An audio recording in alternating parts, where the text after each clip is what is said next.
అలాగే ఇక్కడ ఏంటంటే ప్రత్యేకత, ఎవరికన్నా ఆరోగ్యం బాగలేకపోయినా, గాలి ఉన్నా, చేతబడి ఉన్నా, ఇక్కడ బాబా గారి దర్గాకి రాగానే ఆ బావి, ఇక్కడ షఫా బావి ఉందండి, ఆ బావి దగ్గరికి వెళ్ళి స్నానం చేయాలి.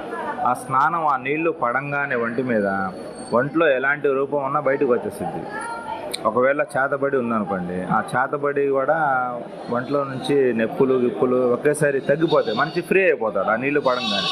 ఎందుకంటే బాబా గారు ప్రతిరోజు ఆ బావిలో స్నానం చేస్తారు.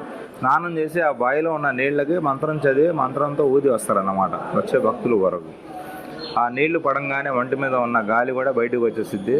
ఈ దర్గా మెయిన్ గేట్ దగ్గర రాగానే లోపలికి రారు, కొన్ని గ్రహాలు అయితే కొంతమంది మీద రావడం జరిగింది కదా, ఆ వచ్చిన గాలి వచ్చిన మనిషి లోపలికి రావాలన్నా భయపడిద్ది.